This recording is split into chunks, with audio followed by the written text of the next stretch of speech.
get into the big topic of open source, something that we actually say at Red Hat. We have a This is so we awesome. are an open culture that believes actually in a big importance of piece What is that process that a developer, or let's say As the developer Kubernetes should- ecosystem really boomed.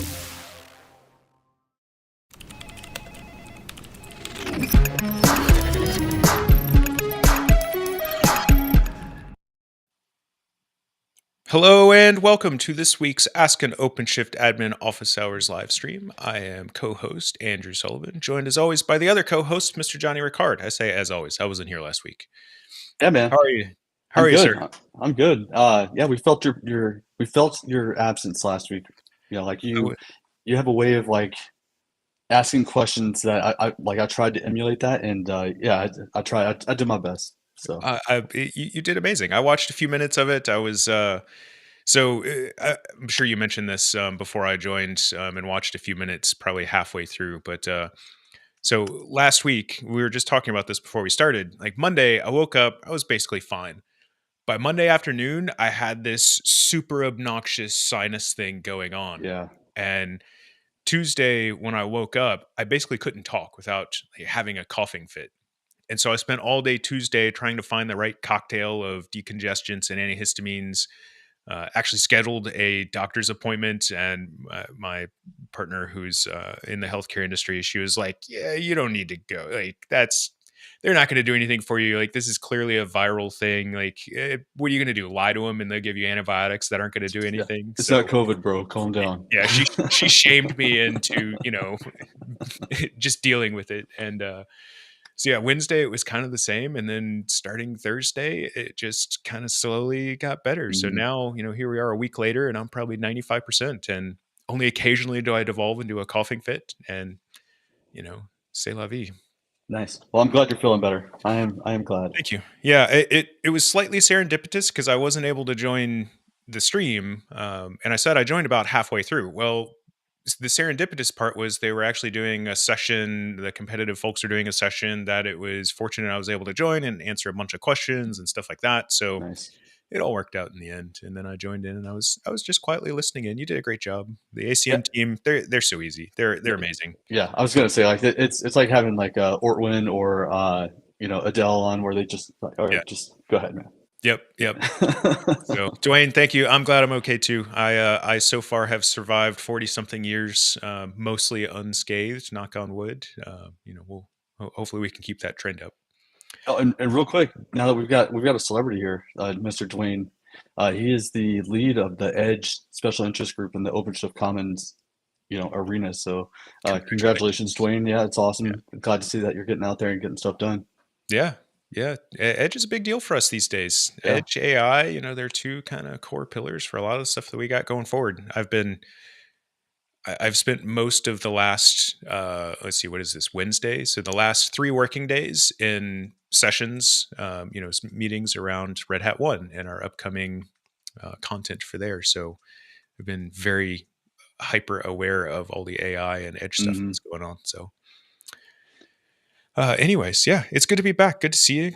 I feel like I haven't talked to you in a while. So I know, yeah, it gets that way too, right? So we had like all of November, which is like KubeCon and Thanksgiving and all that stuff, and then finally getting back into it, and then to take another break soon. Yeah, well, it's funny. I had a one-on-one yesterday with one of my peers in marketing, also manager. Like we were both individual contributors for a long time, and then we both became managers about the same time.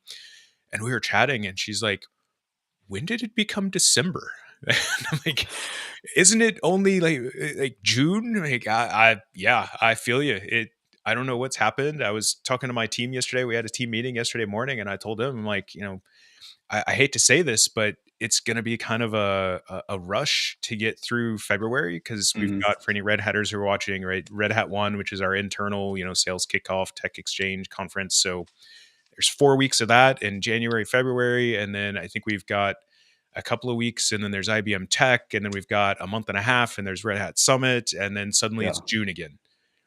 So it's when people are like, well, how long? Like, I'll have somebody come over and look at something, right? Like whatever, like a fireplace or whatever.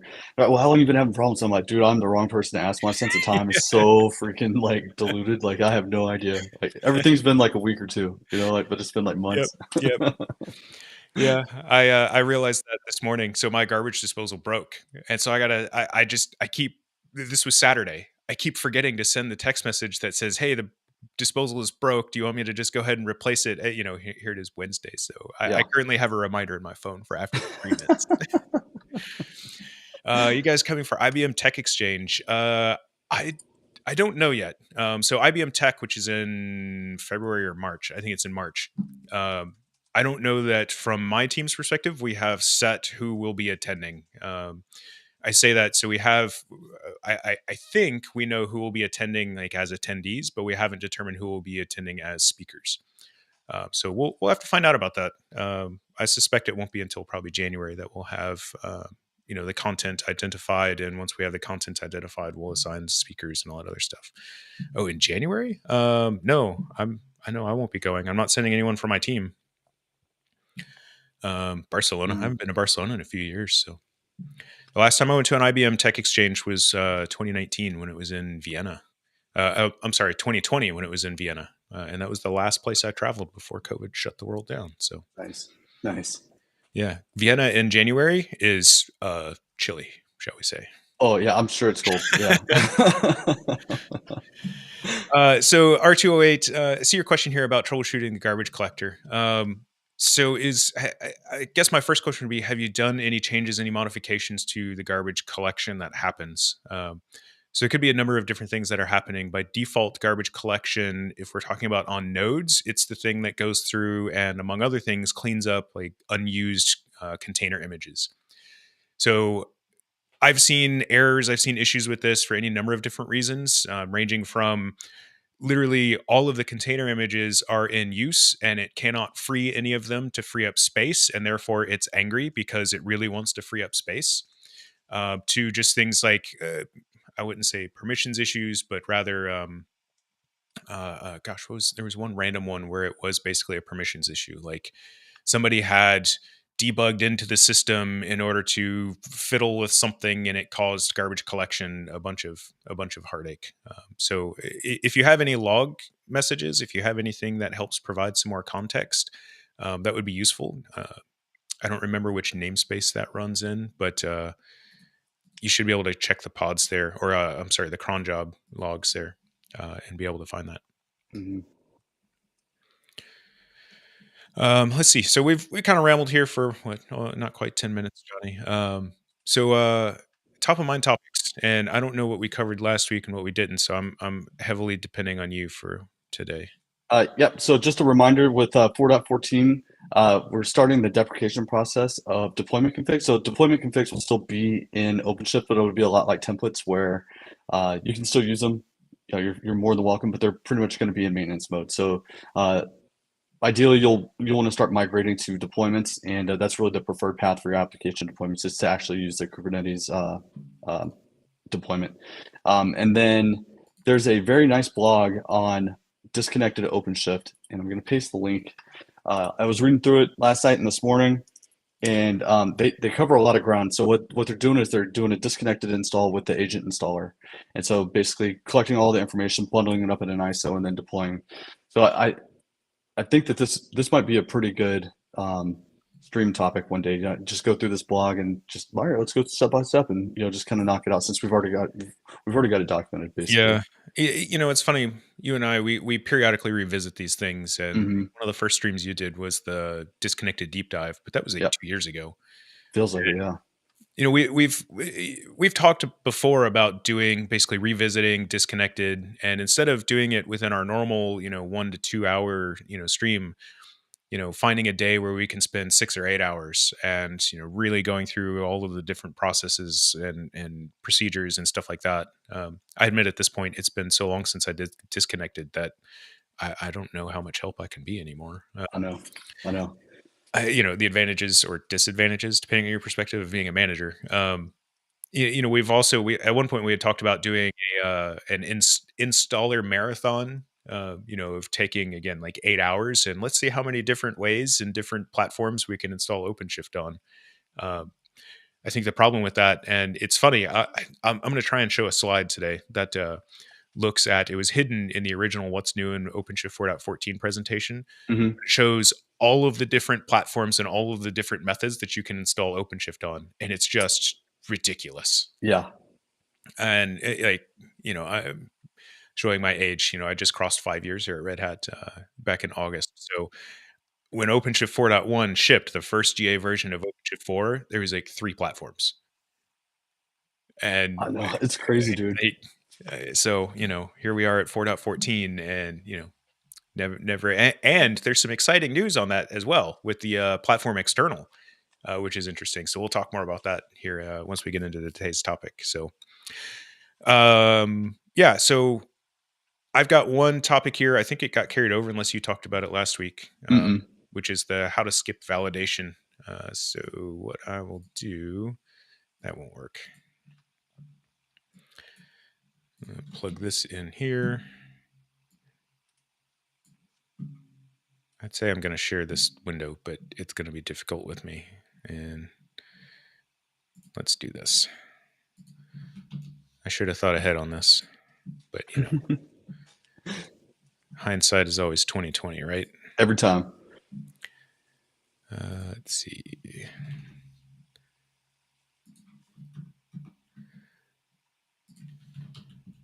Let's log in here and plug this in and do this thing. So I have a cluster. In my cluster, I was going through the process of upgrading it, and at some point, some cache thing, happened, and it resulted in my browser, the console, just not working, and I haven't had time to reset or reload the browser because I've got 400 tabs open and have been in meetings nonstop. So yeah, dude. So yesterday I forgot to. Well, I'm not gonna say I forgot. I updated the certificates from Let's Encrypt on Monday afternoon, and I was like, oh, okay, I'm good to go. I updated the API cert and the Ingress cert. Well, it didn't do it. And so yesterday, like, the cert expired and like the dashboard was completely dead. Like, you couldn't. It's impossible to get in, especially if you're using like OAuth and anything. I was like, holy crap, this sucks. Yeah. So I wanted to bring up this one. So as I said, I was going through and I was updating a 4.13 cluster to 4.14. And what I encountered in the lab instance that I had pulled was essentially there was a machine config that was not matching what was on disk. So the machine config, actually, do I have this up anywhere? Can I? No, I don't have it over here. So the machine config was just like creating a file. It was an ifconfig script and setting it to be empty. And then nmstate had come in afterwards and changed the contents of that. So it was just angry because, machine config wasn't matching the expected state. So it took me a minute to dig through and find this, where effectively you log in, debug into the node, and then you touch this file, and then you do this kick off the machine config daemon force, and it goes through and basically forces it to go through and apply the update. So ignore all of those errors, ignore this mismatch thing, just go through and apply it. So this came in pretty handy, even though it was slightly obnoxious, even on my small 3-node cluster, to have to go through and log in and touch each one of those things. But it is one way that you can force a machine config to reconcile, even if those files don't match or there are other errors that might be happening inside of there. So Wow. I thought that was interesting. And it took me a surprising amount of time to find that. We'll post this link here into chat if you did not already. No, it doesn't look like it. So yeah, that was my experiment or my learning experience for the day late last week when I was going through and updating everything and getting hands-on with 4.14, or more hands-on with 4.14, I should say. And something is making an awful lot of noise in the background here. Nice. Yeah, I think last week I just spent a lot of time I updated to 4.14, and then we're using HyperShift on my team, so I updated the MCE when ACM dropped 2.9, and it's pretty cool. So if you are using HyperShift and you're updating to the latest multi-cluster engine, the CLI changed from HyperShift to HCP. And then they've done a couple other improvements. Like one of the big ones is like in 2.8, the clusters didn't get automatically imported into ACM. Mm-hmm. But now when you create the cluster with 2.9 and the MCD 2.4 or whatever, now when you generate a new hosted cluster, it gets imported automatically into ACM. So now you get like all the ACM GitOpsy goodness, if you wanted to take advantage of it from like an automation standpoint. Yeah. That's pretty cool. Yeah. But ACM is still not required to use hosted control planes, right? You can 100% still, correct. Yeah. you can still do it just with multi-cluster engine, which is a Yep. part of OpenShift, not ACM. Yep. Exactly. Planning to add a feature to delete all CRDs cleanly. Sometimes Windows will force a CRD delete and then leave custom resources hanging when applying a new version. I don't know about that. We should probably ask. I don't know if that would come from the OLM folks. I wouldn't think so. I think this comes from the layered operator group, right? The people that deploy the operator, because they have to put in the cleanup facility. Missed an opportunity. I can't believe the marketing guys missed an opportunity to call it Red Hat Cubed. Oh, for Red Hat 1? Yeah. Yeah. I have many thoughts on the various marketing terms that we choose to use. There's actually, for any internal Red Hatters, we actually have a big list of official product names that we're allowed to use, as well as abbreviations, which is always an interesting read. Because sometimes the marketing people and legal have very strong opinions on what we should and shouldn't call things. So,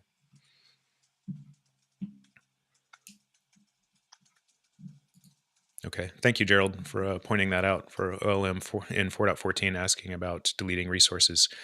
I haven't encountered what you're saying, David. So I'm not entirely sure where that might come in. I would ask if you have specific examples. Go ahead and send them an email to Jonny and/or I, and then we'll talk with the operator team, the OLM team, and see if we can get some more details there, because they're all kind of related in that respect. So today's topic is, as the hopefully you can see on whatever streaming platform you're watching us on, OpenShift 4.14. So 4.14 came out a month ago, I think, Jonny. Right about a month ago. It was right before KubeCon, which was back in the beginning of November. So OpenShift 4.14 shipped about a month ago, but with holidays and other pre-existing topics and everything else, it's taken us a little bit of time to get here. I think that's probably okay. You all, please, let us know if you have if you disagree with us. But I say that because most folks don't update right away.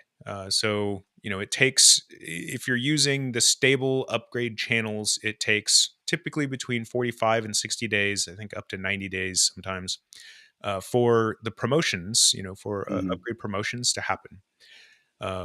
That being said, if you want to upgrade right away, you can absolutely do that using the fast channel, and it is fully supported.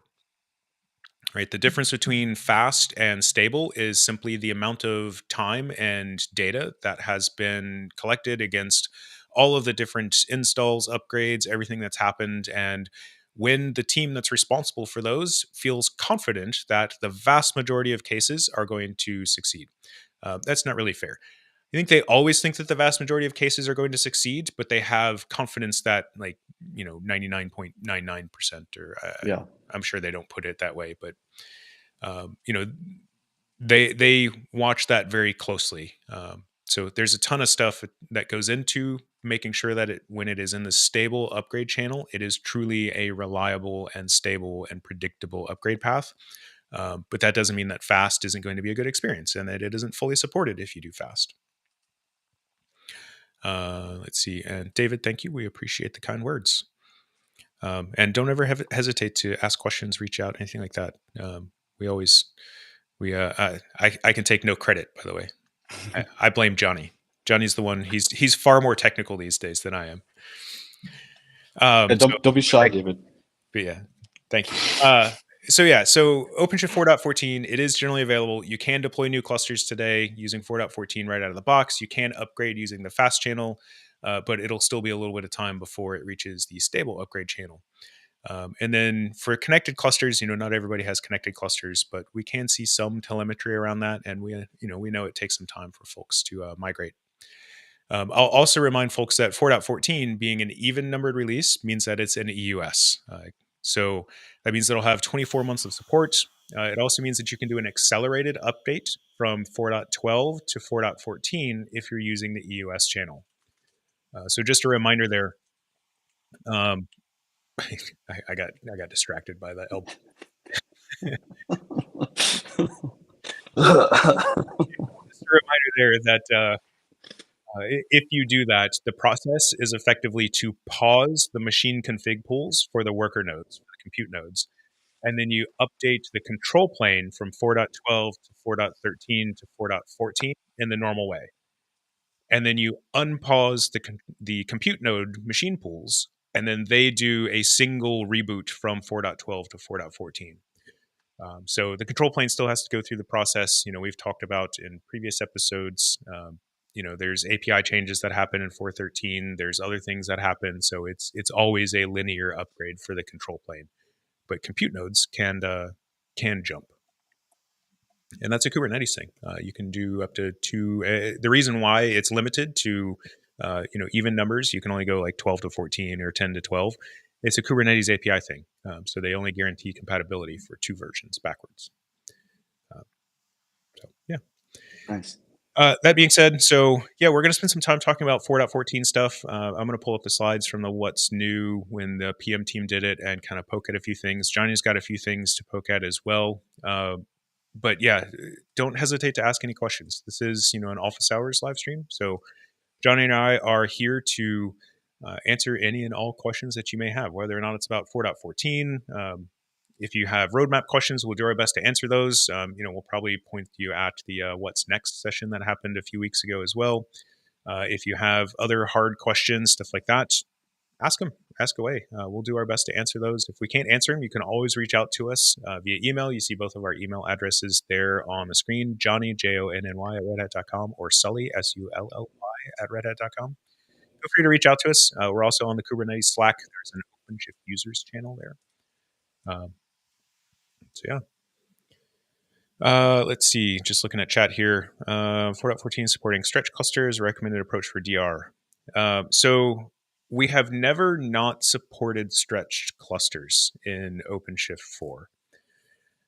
So first, what is a stretch cluster? So a stretch cluster is where we are putting kind of nodes for the OpenShift cluster across 2 or more sites. So Andrew's perspective, Jonny, I'm gonna speak for you and say that Jonny agrees that 2 sites doesn't really bring you any benefit, because the control plane always has an odd number of nodes. 3 is the number for OpenShift. So you're always going to have one site that has 2 of those nodes, which means it has the quorum. So if that site fails, you're still, your cluster is at a standstill. The workload on the surviving nodes would continue to run, but until you get a second control plane node recovered on that surviving site, you wouldn't be able to restart workload or anything like that. So they've always been supported. There are some constraints around it for latency, for things like network, to ensure that etcd can function the way it needs to. All the other requirements. There's a KCS, now that I think about it. Let's see if I can dig up that KCS and if it's still valid. But yeah, my personal opinion, again, DR with OpenShift and stretch clusters is not the best idea. It's technically possible. It does work. I know there's customers who are doing it. Having done it previously, you can encounter scenarios where it's what I call a death by 1,000 paper cuts scenario. Right? There's just so much more infrastructure with 2 or 3 or more sites where you end up with WAN blips, or you end up with this site having storage latency, or you end up with this happening over here, or just random things like that cause all kinds of stuff to happen across the cluster that lead to just less reliability. But if you're okay with that, if you're okay with the risk and okay with those quirks, then no reason not to do it. Yeah, my personal recommendation for disaster recovery is to have 2 sites, distinct clusters across those sites. So protect the workload, don't protect the cluster, if that makes sense. Yeah. Possible and efficient to virtualize OpenShift with Proxmox. Yes, possible, but and efficient as Proxmox is, but it would not be supported in that example. So OpenShift, I'm going to share my tab again here. Let's see, share screen, window, this one. So if we go to docs.openshift.com and we look at the 4.14 docs, so when you look inside of this installing subtab here, or even if you look at the installation overview, and I think if we scroll all the way down here, yeah, when we get way down here, there's all of these different platforms for infrastructure. So all of these are platforms, infrastructure platforms that we have explicit installation, testing, validation, and I'll even say support for from the OpenShift team. So if you go in and you're installing to AWS, because AWS is named inside of the documentation here, that means that in the CI systems that engineering uses, right, they're constantly testing and validating and verifying that when you install using, whatever method, IPI, UPI, et cetera, against AWS, we ensure that it works. However, OpenShift is also supported for any platform that is a RHEL certified hypervisor. For example, you'll notice that Hyper-V is not in this list here. However, if I go and so let's search for RHEL certified hypervisor. And is this the one I want? Nope. Certified, I think it might be this one. Yeah, so if I come all the way down here in this one, third-party hosts. So you could see Microsoft, so Hyper-V. So Hyper-V is a certified hypervisor for RHEL, which means that even though it's not an integrated, tested platform for OpenShift, OpenShift is still supported on that platform. You just install it as a non-integrated or platform agnostic, platform none. Where is it down here? Installing on any platform, you would use this particular method. So Proxmox, you can absolutely use this install on any cluster, installing a cluster on any platform method to install, to get the cluster deployed, get it up working, all that other stuff. And it'll behave more or less as you'd expect, but it would not be supported from Red Hat. Let's see. This is a good question. Okay. I just blasted up here. Top 3 coolest features you think most folks are not aware of in 4.12 through 4.14. I don't know. That's a good question. I've been sitting there trying to come up with a clever answer, and I can't really think of one. I mean, it's hard to say, and I say that because there is so much that happens inside of OpenShift, and it really depends on your perspective. So, for example, one of the coolest things that I think has happened in 4.14 is adding NM state, CRDs, NM state configuration into the GUI. Because previously you had to do it by YAML. It was kind of a pain. Even now, you still have to understand the mental map of NM state to NM network manager config and stuff like that. But it's so much easier now. And I spend a lot of my days in bare metal recently. So, is that a cool feature? Maybe, maybe not. You look at all the different stuff that's happened across all the various versions. There's so much. And let's see, GitOps, I think, is one that a lot of people are aware of, but they don't invest the time to get to know really well. I know we, Red Hat, are investing a lot of time, effort, and energy into GitOpsing all of the things, or at least making them compatible with GitOps. So I think a lot of people are aware of it, but they don't invest the time in it to go and, learn it, to use it, and stuff like that. And it's a super powerful tool. Let's see, what else would there be, Johnny? Like the Scupper, like the Red Hat Service Interconnect stuff, right? Like all the stuff that we're doing to connect the cloud to the edge and the edge to the cloud, right? Yep. I think I think since 4.11 maybe, or maybe 4.12 actually 4.12 is when a lot of that stuff really started, becoming Main Street and getting out there. And then one of my favorite things right now is Hypershift. Like it is such a cool project, and like we've talked about Yep. it for a long time, Andrew, and like we were just kind of like chomping at the bit for them to finally release it, and when they did, it's like yes, Yeah. yeah, Yeah. it's stuff like that. See, Ovian Kubernetes is another one. Yep. So 4.12 Ovian Kubernetes became the default SDN with OpenShift. Just ton of features, ton of stuff that's happening there. So another thing that just happened in OpenShift 4.14, they added Ovian secondary networks. So if you are using OpenShift virtualization, you can now create Ovian secondary networks and attach virtual machines to those where they have basically a private SDN where they can talk to each other.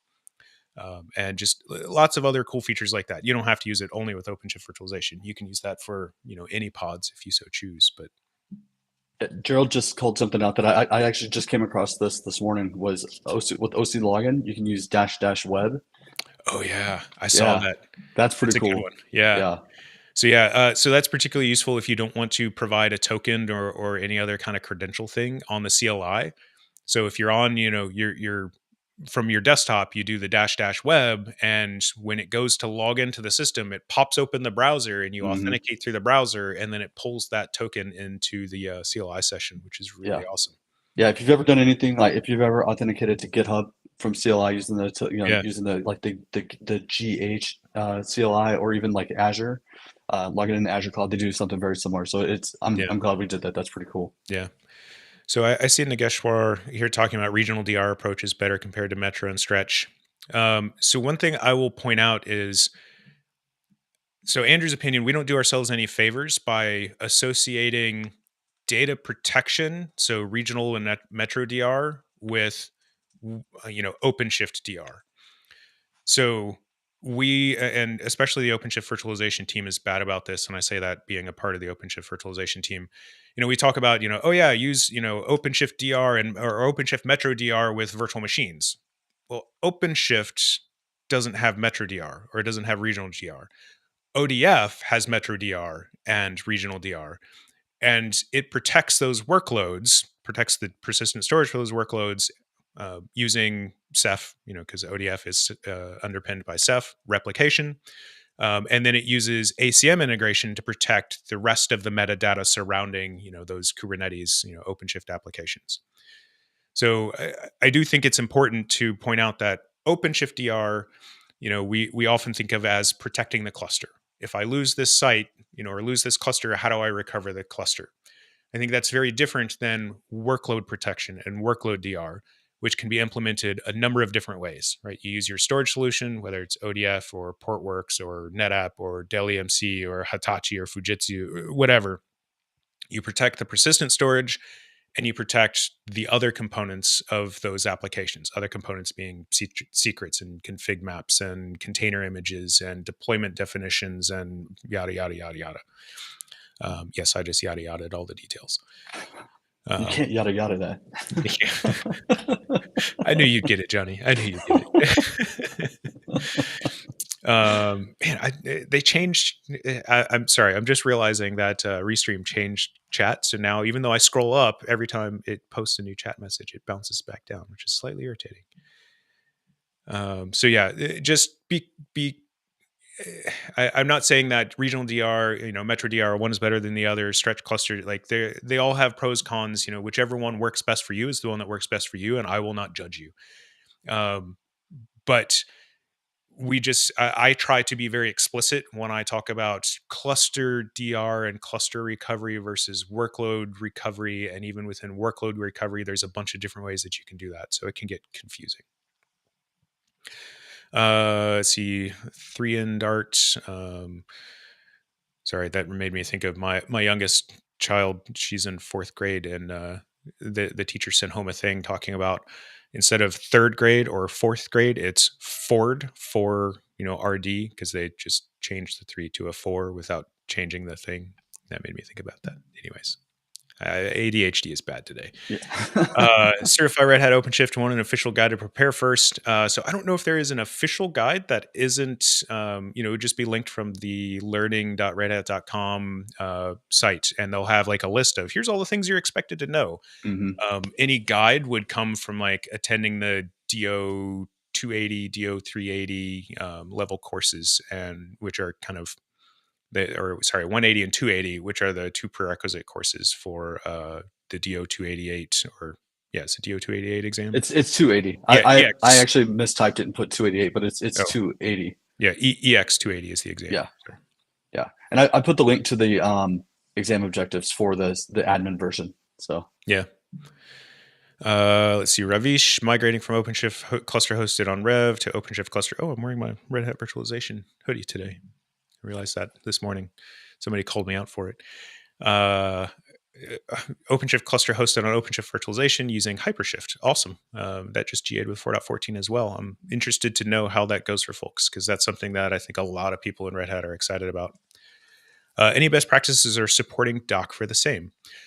So funny you mentioned that, Ravish. So there's actually an email out for any Red Hatters who are listening to the OpenShift SME group from the product manager, which is Adele, who's been on the stream before, basically saying, hey, let's crowdsource a bunch of experiences and reference implementations and all that other stuff. So if you have worked with, or if you have done anything like that, just look for that email from Adele in OpenShift SME.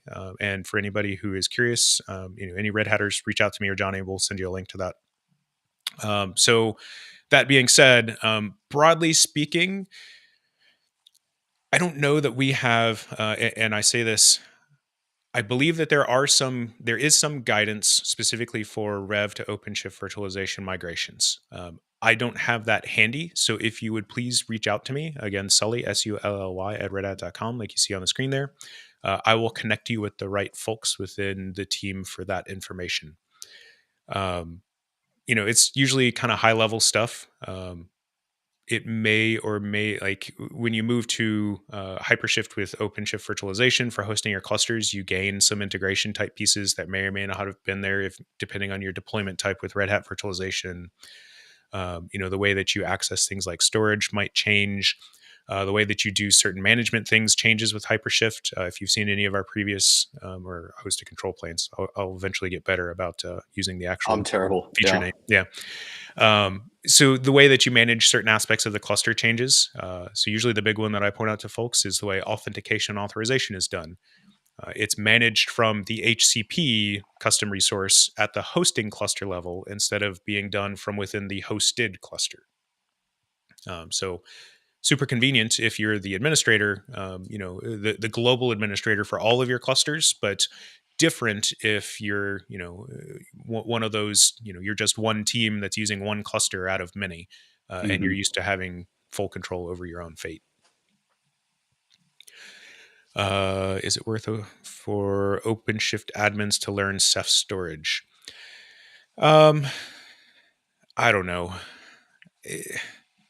Seph, I think it depends on whether or not you are going to be using ODF and the type of workloads that you're expecting to host in there. I feel like, I say all the time, OpenShift is a fractal. Right? For every question that you get answered, there are 100 new questions that pop up, and for every one of those that you answer, this just repeats ad infinitum. Right?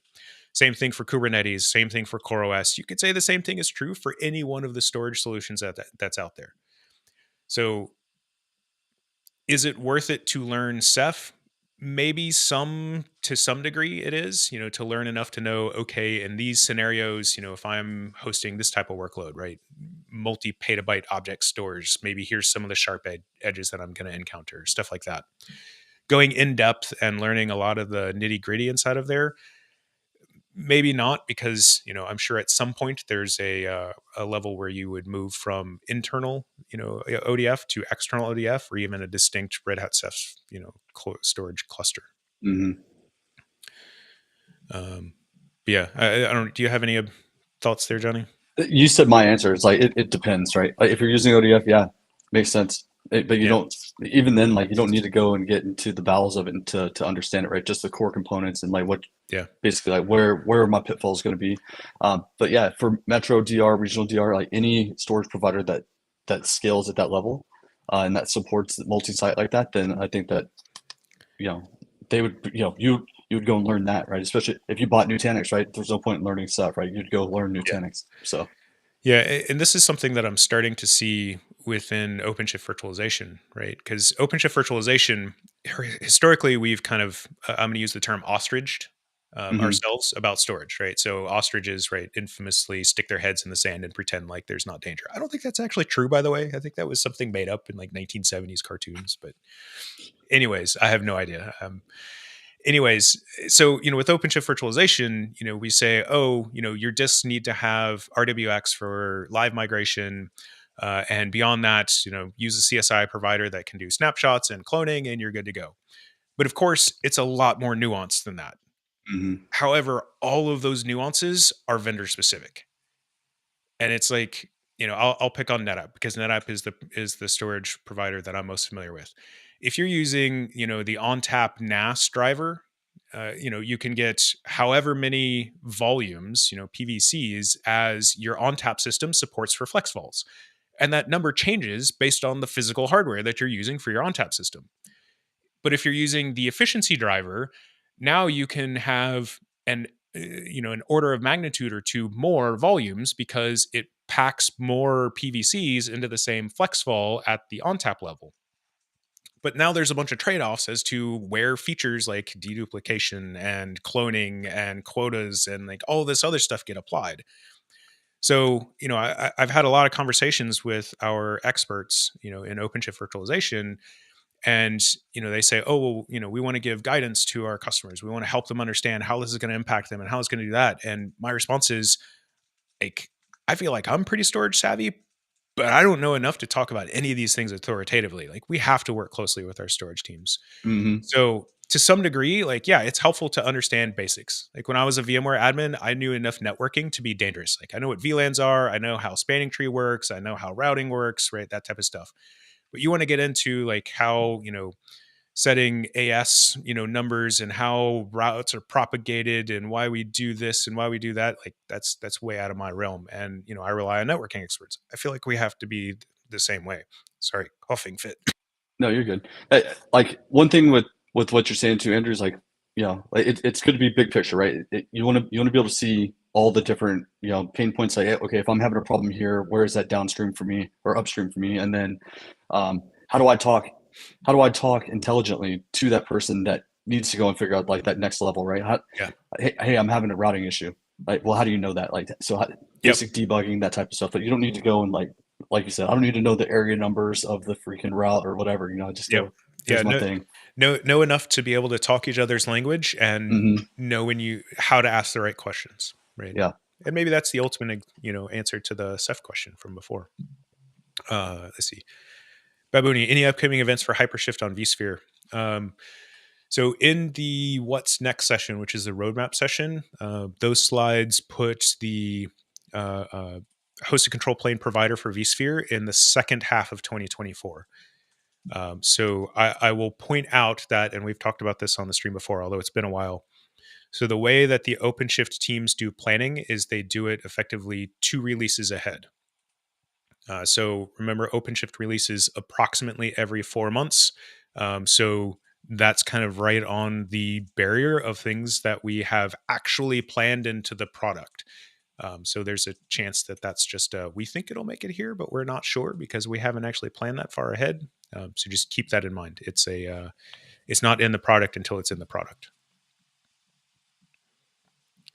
Find stuff. I'm like, how did I not know about this? I say that all the time, David. I'm constantly finding new things about OpenShift. And Gerald, who is a part of my extended team, I think every time I talk to Gerald, I learn something new.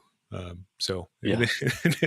I feel that way half the time when I talk to you, Jonny. Like I didn't know it did that. And you're like a GitOps guru, right? And even if it's GitOps, Gerald is too. But even if it's not GitOps related, like you're in so many different places and so many different things, I'm constantly learning things. Yeah. It's there's just so much, and like you can't pick it all up from just normal day-to-day stuff. So sometimes you hear it somewhere. That's one of the things I kind of miss about going on engagements is like you work with people and like they're doing stuff in Vim and you're like, whoa, what'd you just do? Like, back up a second. What did you just do? That was awesome. And yeah, I mean, I love it. it's just how you learn, you know. So I still remember Vim. Vim is one of those. It's like Emacs, right? There's so many different keyboard shortcuts and everything. I remember yeah, when I learned about the Shift ZZ. Like, what did you just do? How did you just exit out of that and save? And do it again. Changes to OVN running databases on the nodes is cool. Yes, I agree. I think that's something that will also help dramatically with scaling. That was one of the driving factors with that. That was one of the things I was going to talk about as well.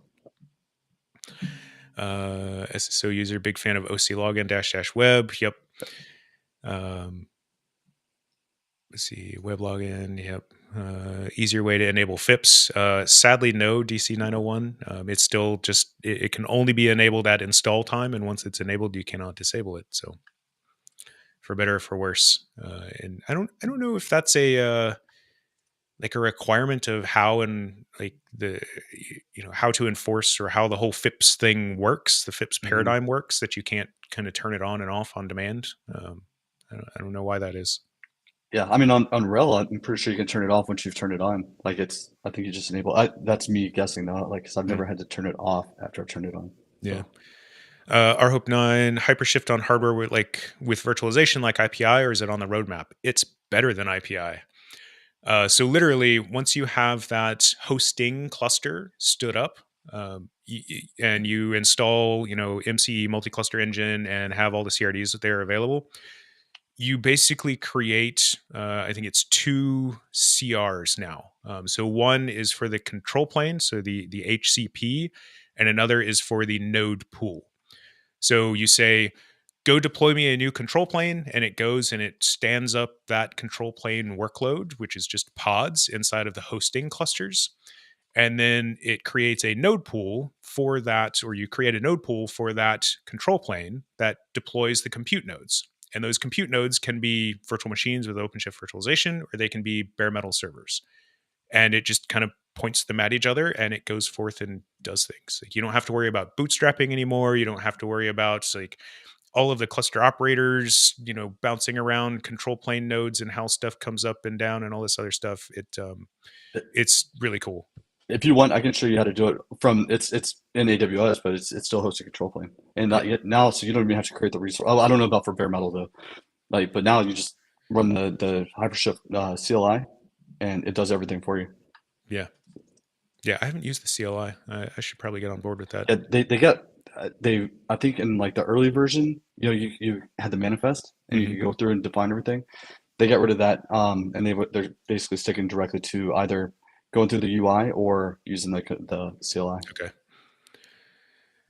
Let's see. Is Restream broken on Twitch? I don't know. I haven't been on Twitch today. I haven't looked. I hope it's not.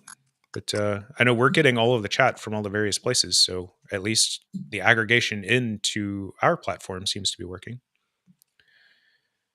Any supported way to migrate to or from OKD? Unfortunately not. Change the update graph tree thingy. No, I wish there was, kind of like we have the CentOS to RHEL, migration tool. But to my knowledge, there is not. We should probably ask that question to the product management team, though. Okay, OKD to OCP or OpenShift? Yeah. Any best practices to implement a virtual router? I'm curious what you mean there, Dwayne. Are you meaning like within the cluster to do like pod to pod communication, or like connecting VLANs together or something like that?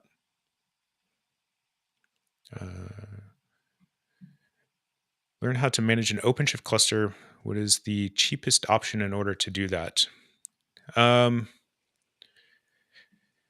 So that's a challenging question, I'll say. So I say that because the resource requirements for OpenShift are not lightweight, especially if you're wanting to learn how to manage the cluster itself.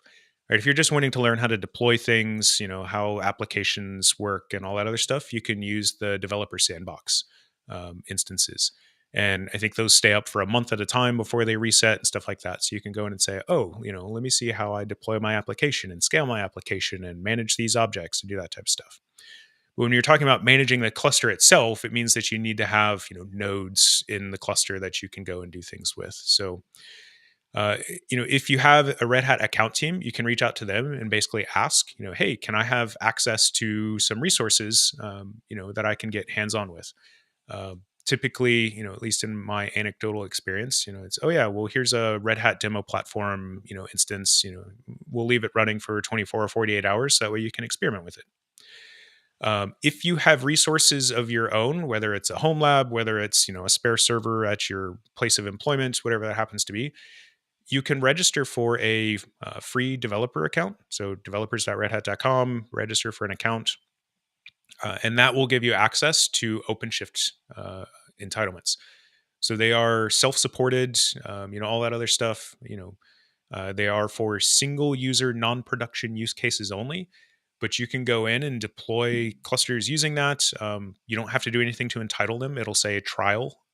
But after the trial expires, everything continues to work. And if anybody ever questions you about it, you just say, I have a developer entitlement. And I've kept those clusters running. I've had them in my lab for years and never had any issues. So if you don't have access to resources, and I say resources, enough physical hardware to get things up and running, it kind of depends on what you want to do. So things like, what do we call OpenShift Local now?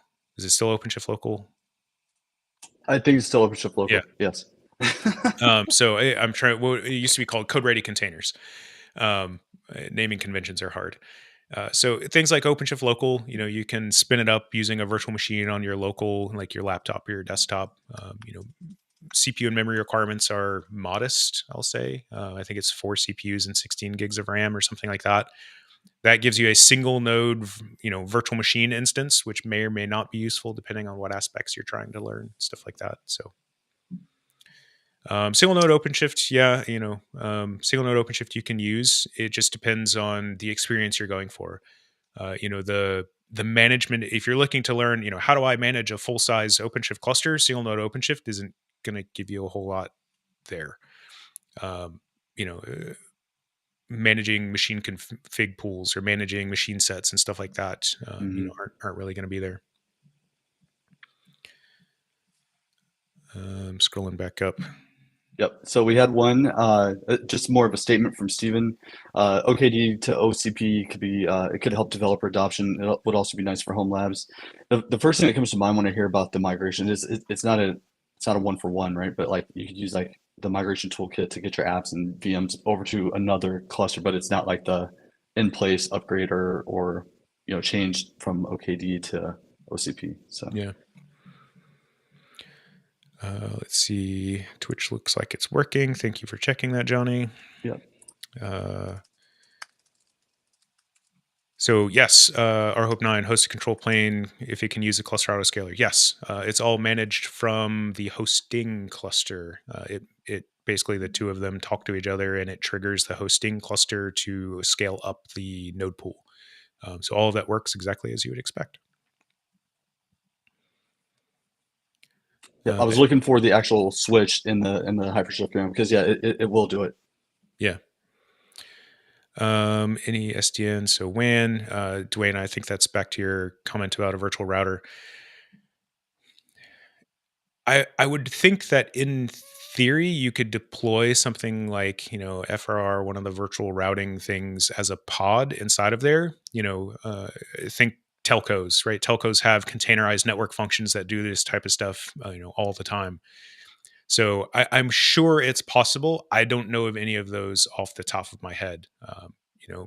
Me, I'm simple. I do home lab stuff most of the time. So I tend to use things like a virtual machine running, OpenSense or OpenWRT or something like that when I need to do that type of stuff. But I know that it is possible. I just don't know how to do it. And we'd have to bring on some of the telco folks to talk about that. Agent-based installer deployment from 726 Alpha 67. Agent-based installer deployment method had been refined to the point where installations in disconnected environments is straightforward. I think so. So agent-based, and I think we showed this. Didn't we demo this, Jonny?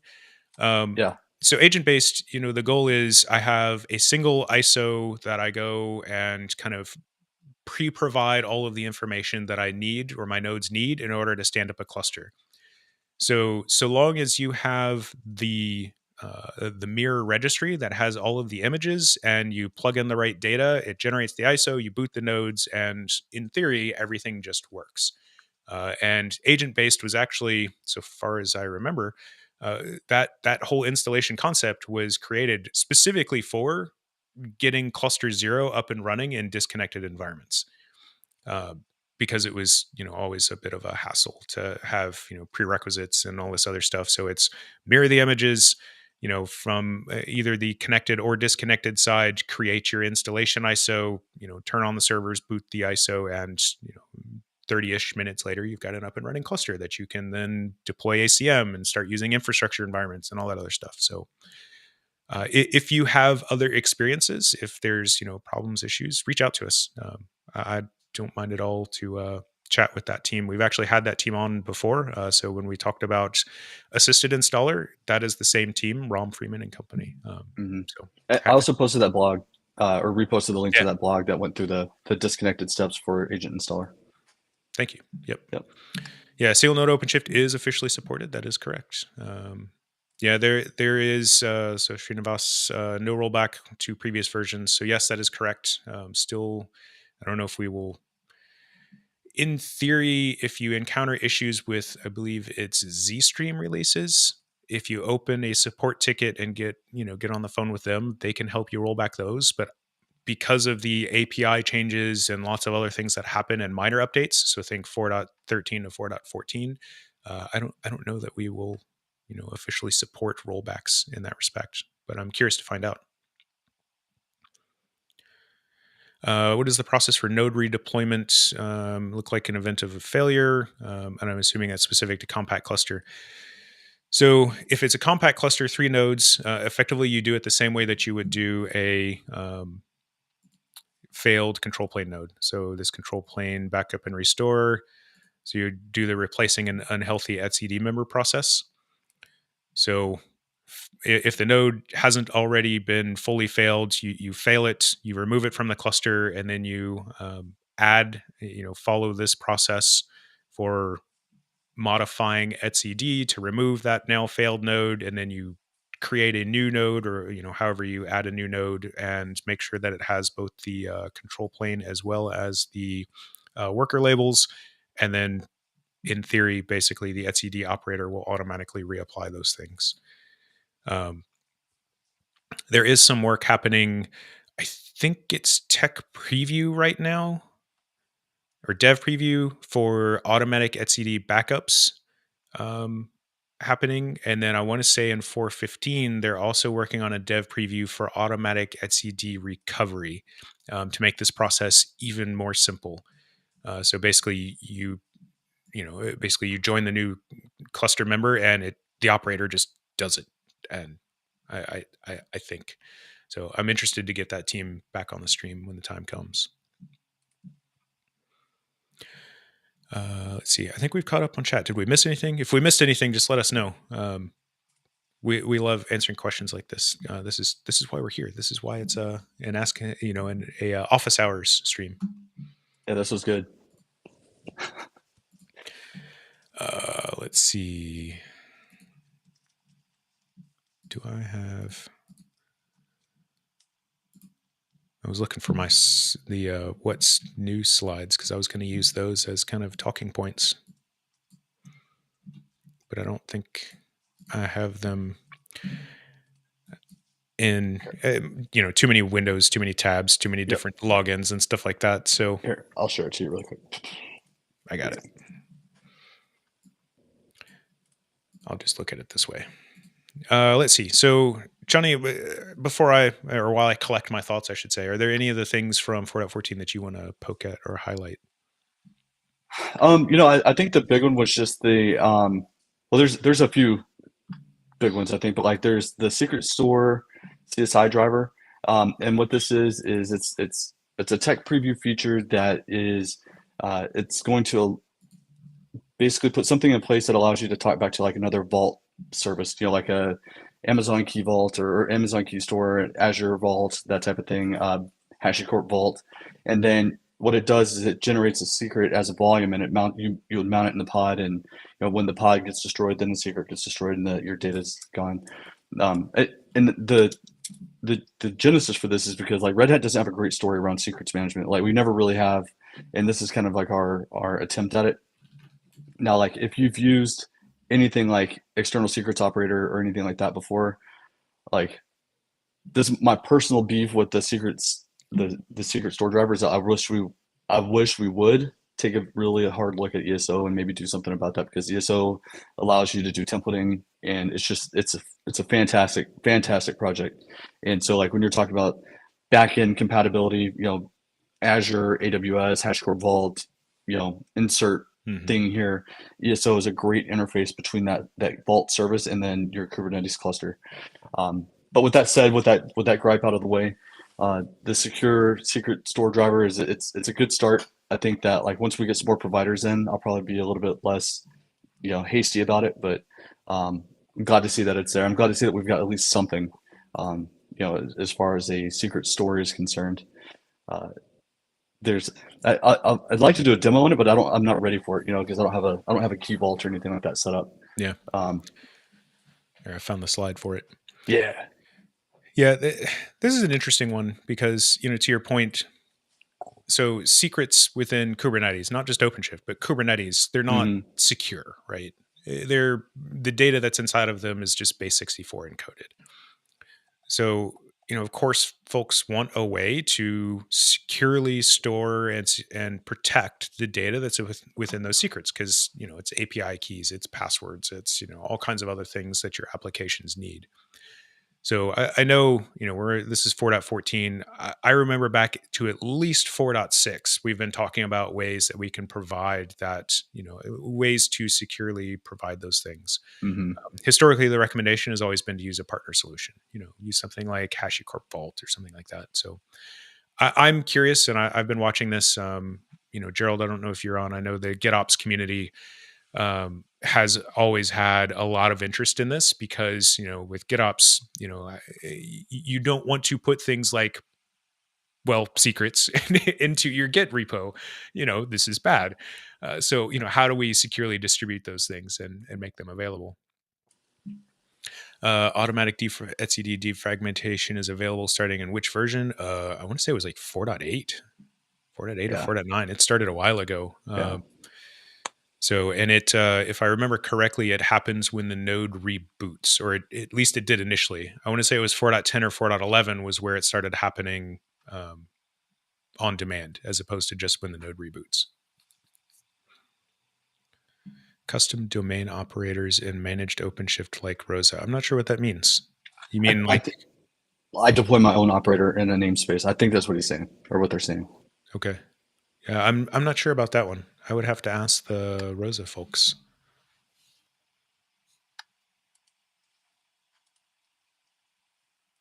And then so the other one was just the standardized operator lifecycle. So to me, this is good because like when you're using things like ODF, right? ODF is very OpenShift release specific. So you have ODF 4.14, it correlates with OpenShift 4.14. So I think that like there's thank you. Thanks for the slide. Yeah, so you have the platform aligned, which means that like if the operator releases and it's platform aligned, then it's going to release. It's going to be the channel name is going to be 4.14. So like that way you always know, and then you'll have a list where you can go back and forth from. And that's important for like your government customers, your financial sectors, like the people that are really stringent on operator versions or software versions that are in your environment. And then you have your platform agnostic and your rolling stream. Rolling stream is you're going to have a single channel. Most likely going to be stable or latest, and then it's going to be freewheeling. And then with the platform agnostic, you're going to have it's going to be similar to the platform aligned, but there's going to be multiple versions, custom release dates, and then you'll have minor versions and stuff like that. So like basically the way it is kind of today, that's what platform agnostic is going to be. Platform aligned is going to be OCP or OpenShift specific, and then rolling stream is going to be whatever you get from the operator. Yeah. Yeah, and you'll notice, so one of the big things here at the bottom, for every supported OpenShift release, there's at least one version of every Red Hat operator in support. Yep. So yeah, there's some other changes that are happening as well, that I think we'll see over time with regard to operators and how they're shipped, and like further decoupling operators from the platform. The way that I think about this is, for anybody who was an Android user for a long time, right, you remember back in the Android like 3, 4, 5, 6 days, the vast majority of things were updated via Android operating system updates. And then over the last, like 10 releases, Google has been decoupling all of those things so that the core Android operating system update is relatively small. And then all of the other services, all of the other features and capabilities are updated through the App Store. I say this having not been an Android user in like 5 years. I'm pretty sure Apple's the same way. So I look at this as being very similar, right? We are, as OpenShift, the platform, continues to grow, and there continues to be more and more and more stuff, kind of, I'll say, we've used the term batteries included for a long time, included out of the box. There's also demand for, I don't need that. Like, I just don't want to include that. I don't want to deploy that. And, one of the things that we see is additional options with the composable OpenShift stuff. So if we come down here to this, so if we look at this, composable OpenShift is the ability to specify, like, I don't want to include these operators.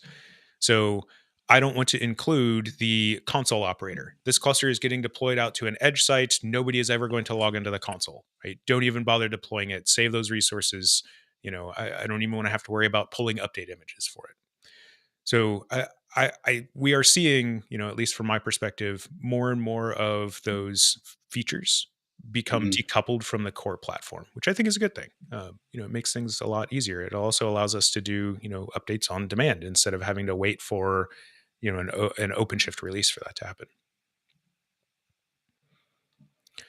So yeah, looking at this list, console operator, CSI snapshot controller, insights operator, marketplace operator, node tuning operator, right? All these things that they're important, and they add a lot of functionality when you need it. If you don't need it, then sure, why is it even there? We don't even need that. Yeah, the funny one for me is the OpenShift samples. I used to have to explain to people all the time, like it's because you go and look and those pods are airing out. And you're like, we didn't pull them in. Like, because when you do the mirror, you're only pulling in like the core operators. You're not pulling in the OpenShift samples. So yeah, it's good that you can disable those. Yeah. Let's see. Upgrade. Oops, come on. So Srinivas, so you have a question there about determining the optimal upgrade path. So there is a tool, and I'm going to post it into. Oh, you already posted it in there. Yep. Thank you. Of course. Why do you hate me, Google? Anyways, so let's close that one and let's share a different window that I'm logged in with my employee account. So that way I actually have access to it. And we want to share this guy. So the link that Jonny posted there will take you to this page. And exactly as the name implies, it shows you the path to go from version A to version B. So for example, the cluster that I have been using in my lab started out with stable 4.13, and I was running 4.13.5. And I can look here and see all of the different options that are available. So there's no update path to 4.14. That's because it's not in stable. If I switch to fast, so let's go to fast 4.14. Oops. So I started on 4.13.5 and I want to go to 4.14. So you'll notice here, this is supported, but may or may not be recommended depending on the following risks. So I can select this, I can click generate, and there's a couple of things that'll happen. So one, it will give me this set of updates that I need to do. So I'm currently on 4.13.5. I need to go to 4.13.25. And then from there, I can make the leap to 4.14.5. And it'll also point out that, hey, this may not be recommended because of these reasons. And I can click on this and it will tell me why, right? So upgrades can get stuck on OVN clusters that were installed as 4.10 or earlier. So I can click here for more details if I so choose. But the point being, as the administrator, I can decide, does this affect me? Is this something I care about? Am I willing to accept that risk? Well, in my case, my cluster was not deployed 4.10 or earlier. So this didn't apply to me, and I could go ahead and do it. Now, this information, this right here, is also available from directly within inside your OpenShift cluster. So if you were to go to the admin console and select upgrade and select the destination of 4.14.5, it'll pop up this exact same information in there. And you can go in and say, yes, I know, I'm good with that, and tell it to upgrade anyways. But yeah, this upgrade path tool is super helpful. And you also notice that they added one for Rosa as well. Let's switch back to the other window. Is there any approach available to enable automatic ZStream update? No. And I you're not the first person who's asked about that, but I think the concern is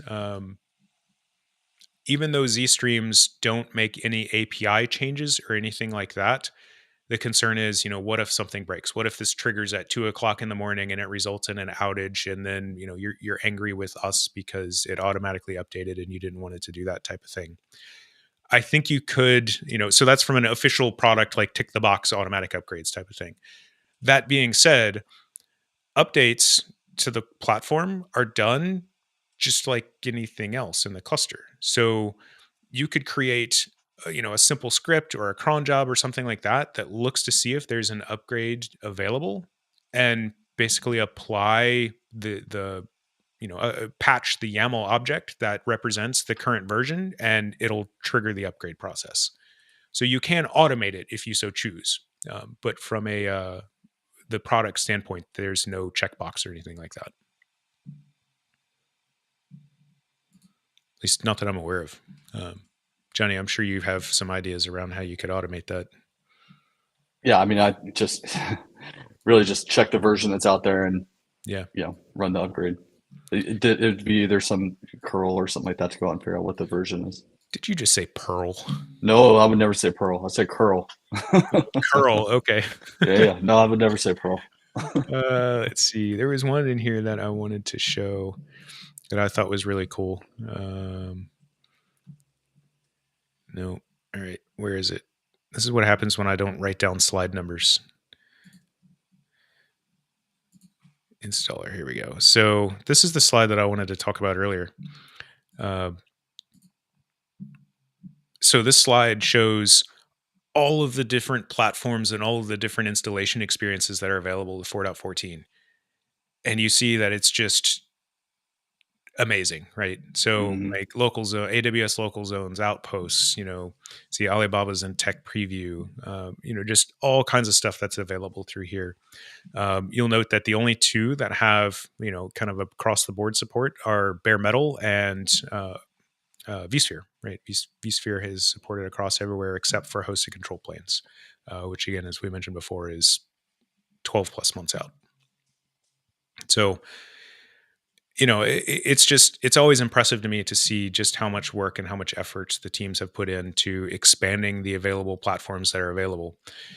But I also think that this ties into, so you see this thing down here for external. So external is a really interesting thing that they've just started announcing with 4.14. And that's where our partners, so infrastructure provider partners can create their own integrations for deploying onto OpenShift, deploying OpenShift onto their platforms. So let's say that I want to use Jonny's cloud hosting service, and Jonny's cloud hosting service has the same set of APIs as AWS, maybe with some, minor tweaks or something like that.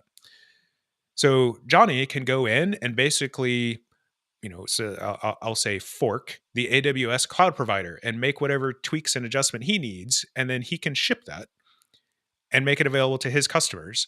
And as one of those customers, I go in and I specify, and now I got to find the slide. Again, I didn't write down this. But anyways, we can specify as those customers, where is it? Nope. that I want to use his external cloud provider with my cluster, as well as do tweaks. So as we saw with the composable a moment ago, like, hey, this isn't bare metal. Don't deploy the bare metal, operator. Well, I'm installing to Johnny's cloud, so don't install all of those other cloud provider operators. Instead, install my cloud provider operator. Here we go. I knew I'd find it eventually.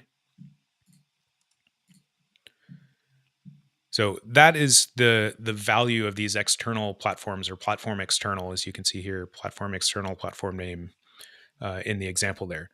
So it's not necessarily like Red Hat isn't going to come out and say, oh yeah, now we support XYZ as, Johnny's cloud as an external platform provider. Rather, it's Johnny is going to come out and say, hey, my cloud now supports OpenShift through the platform external provider name, and you can go and deploy and get access to all of these really cool things and stuff like that.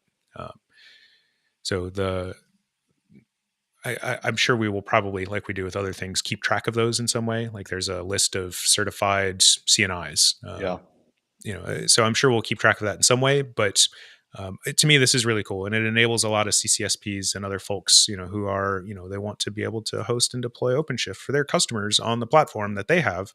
It's a great way to enable all of them. So I thought that was really cool, and something that merited some investigation, and something I hope once we start getting more of these external providers, we can get one or two of those folks to come. That's what I was just saying. I would love to see this in action. Yeah, yeah. And just kind of know, like, what did you go through to make it, to like get it working? You know what I mean? Like, yeah. What was it like? Srinikath, noticeable changes in ODF related to VMware vSphere CSI. Are you referring to ODF on vSphere? Like ODF deploying using vSphere CSI volumes for its data disks, or compared to vSphere CSI? And I will admit that I am largely ignorant of ODF.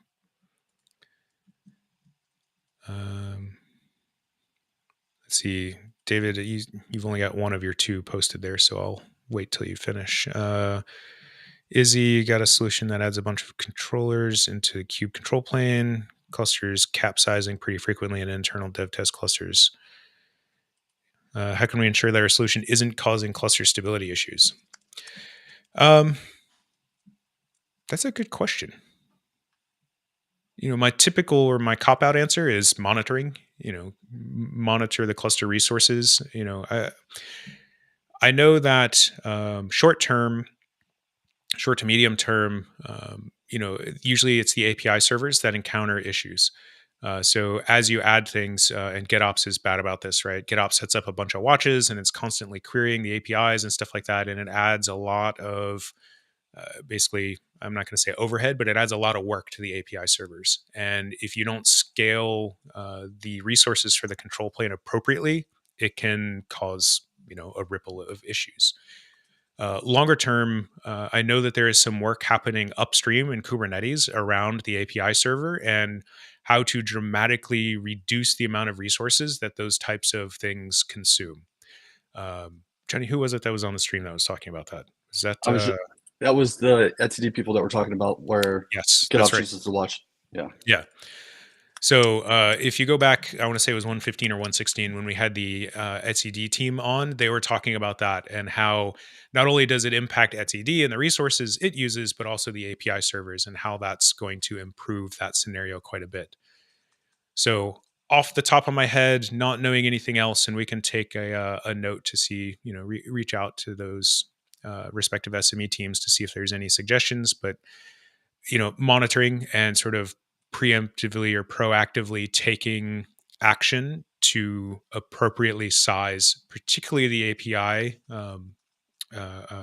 resources or the control plane nodes for the API servers.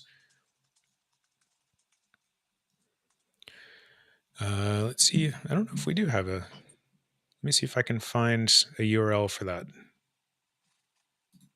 I just sent it. So I sent there's a blog that talks about onboarding new infrastructure providers. And then within that blog, there's another link that shows the official docs for getting there. I don't know if that's the exact answer that they're looking for, but it's pretty close.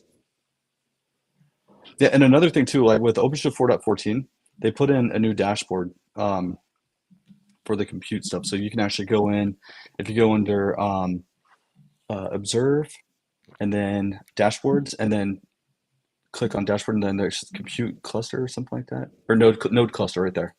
And so that'll tell you, basically, this is to give you like insight into your cluster to know like, hey, if I need to schedule pods here, do I have the resources available and stuff like that. And that's another big thing that I would say is pretty common amongst a lot of projects in OpenShift right now, is that the observability piece is getting big. Like GitOps, for example, if you install OpenShift GitOps, they put in 3 new dashboards. Network observability, they throw all their dashboards under this observe tab here. So yeah, lots of places where you can go and actually monitor stuff with like built-in filters and things like that. So you can take a look and see if that's what's causing the problem. Yeah. Yeah, I haven't even seen these. The kubelet storage operation duration. That's interesting. Mm-hmm. I'm not sure what good that does me, but it's interesting. Yeah, I installed the network observability operator just to see, like, I don't have anything on my Hypershift cluster, so I just wanted to see what it was doing. And yeah, it shows quite a bit of detail, so it's pretty cool. Yeah. I'm assuming that all of these are no data points found in my cluster because my cluster is not experiencing any of these conditions. Yeah, most likely, yeah. Nodes with system reserve CPU utilization above 80% and stuff like that. Yeah.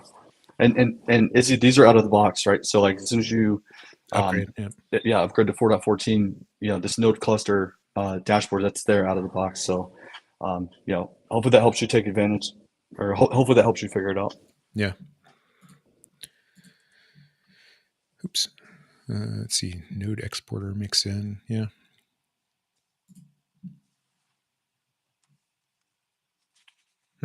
I'm constantly learning new things. Clearly, I have not had enough stick time with 4.14. Let's see. Oh, vSphere static IP installs. Yeah, this is a good one. Yeah, this one was really interesting. Where'd it go? Sorry, I hate flipping slides so quickly on people. I saw it a moment ago, and it disappeared on me. And if you guys, if you're looking through this and you're like, man, it'd be cool if they did a session on that, let us know, and we'll try and get the right people looped in so we can do a session. Yeah. Yeah. So this particular thing here, so it is technology preview. And then what I really want to show is Rickard's blog post here. So literally since 4.5, when vSphere IPI first shipped, we've been asked if we can do static IPs with IPI. And so, here we are 10 releases later and adding a way that you can do that. So I will admit, I have not tested this yet. So this is really interesting and something that I'm looking forward to getting hands-on with. But you see, very much like we do with bare metal IPI and providing IP, basically network configuration information, we're doing the same thing inside of here. So if you see these little, 0, 1, 2, 3, this is the way that Rickard kind of included the little call outs like we do in the docs. So just be aware that those aren't, you don't need that in the actual definition. Don't copy paste that. Yeah. but you can see, like, here is how, it's creating and it's assigning IP addresses to those things. So if I remember correctly, the way that this works is effectively you have a role, and then for that role, you assign whatever IP addresses for a pool of IP addresses that you wanted to pull from. So for a, quote unquote, full cluster or traditional deployment, I need a bootstrap node. So I need to give the bootstrap node an IP address that it can use. I need at least, 3 IP addresses for the control plane nodes. And there's no guarantee that control plane node 0 is going to get the .5 address, and 1 is going to get .6, and 2 is going to get .7 in this instance. They might not be that way, but I give it the pool of IPs to pull from. And then the same thing down here with our compute nodes. And then moving on, so that's just for deployment. Once we get past deployment, we effectively create, again, pools of IP addresses that it assigns to nodes as it begins to go through. And Rickard does a phenomenal job of explaining all of this stuff and how it does the IP address claims and all that other stuff. But pools of IP addresses that it uses to assign to nodes when you do things like scaling up the machine sets. So I think this is really awesome. I think it's really cool the way that they've done this. I'm very much looking forward to see how this evolves and whether or not it gets even more intuitive than it already is. I feel like it's pretty intuitive because it's just like bare metal API, but yeah.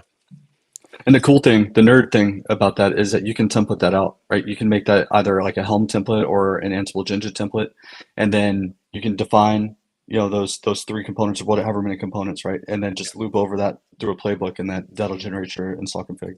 Yep.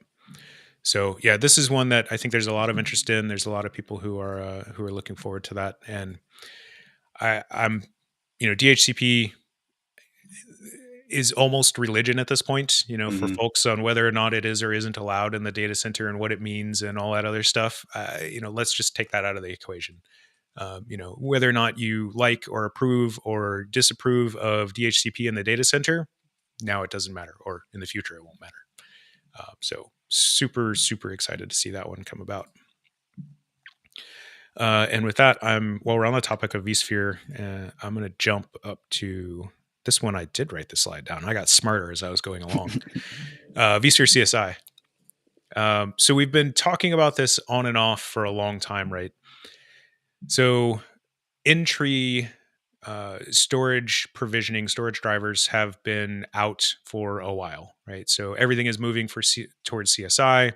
And the result of that is we also have to do a migration for in-tree volumes to CSI.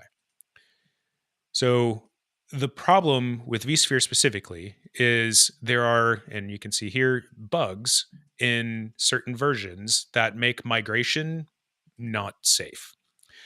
So the issue, if you will, bugs are present in those versions of vSphere. That's fine. It will continue to work and continue to be fine in OpenShift 4.13 and earlier. The bugs are specific to migration. So what we do is we block upgrade to 4.14, where migration is now mandatory, so that you don't accidentally, lose data, more or less. So let me think of a better way to describe this.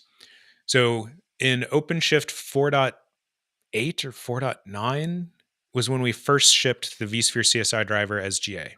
So you could use that CSI driver, you can provision volumes, you can do all of the things that you would do with vSphere and CSI, and it was fine and great. In 4.12, I believe, we stopped, basically the default became the CSI driver. And 4.13, we enabled manual migration. So basically going in as the administrator and turning on migration and saying, migrate this volume from in-tree to CSI. And then now in 4.14, migration, so if you upgrade from 4.13 to 4.14, migration is automatic and mandatory. If you're using 4.14, or let me rephrase that, if you've deployed any cluster since 4.12, you're already using CSI and your volumes are fine. It's only if you had upgraded before or if you deliberately went in and configured an in-tree, storage class. So that's where this comes into play. So if you're deploying new 4.14 clusters, nothing to worry about. If you are using CSI volumes with one of these versions of vSphere underneath of, basically it will block the upgrade until you update your vSphere version. I don't know how recent these versions are. So I stopped paying attention to vSphere versions approximately 13 months ago when Broadcom, blah, blah, blah. So... which is it closed, so yeah, I'm the end of an era. My heart goes out to all of the folks at VMware who have been impacted. I have a lot of very good, very dear friends over there, and some of them have been impacted. So I'm sorry to see all of that. I know that it will also cause some consternation for customers as well. So eat your shorts, IPv6. It's been the year, much like the year of VDI, much like the year of the Linux desktop. It has been the year of IPv6 for the better part of 20 years at this point. Yeah, but this is the year for the Linux desktop. This is the one. 2024 is happening.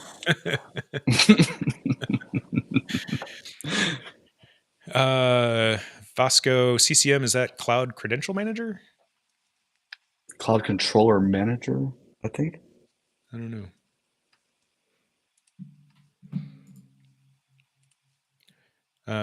While you answer that, I'm going to poke at a different thing. Let's see. Oh, this is an exciting one. Yeah, cloud controller. Okay. I don't know that I know the answer to that. Just going off of like what I see from that blog, it looks like yes. But like without that's me just reading something and not having any in-depth knowledge on it. So, take it for what that's worth. But it says it's an actual part of this. The status is like it's got a cloud controller manager. So I would assume yes. Yeah, it may also depend on the specific implementation, right? Mm-hmm. Effectively, I was just talking about ostriching with CSI and how we kind of, oh yeah, that's the CSI driver, and whoever implemented it's their problem.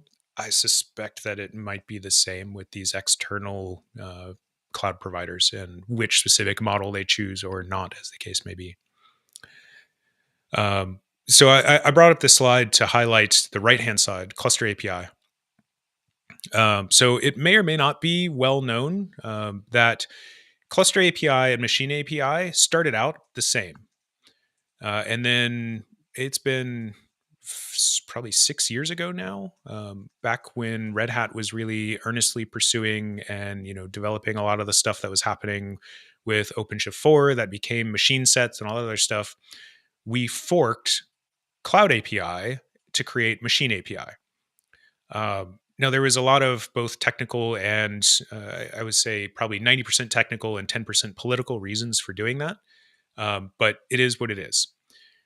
So in the ensuing timeframe, effectively, the only people using Machine API are Red Hat. And we do a lot of really cool stuff with that. Again, machine sets and all that other stuff that are happening inside of there. So now, much like we see with like OVN Kubernetes being the default SDN, we're bringing ourselves back into what the rest of the community has adopted. So OVN or OpenShift SDN, great SDN, does all the things that we needed it to do, but it was a community of one, Red Hat.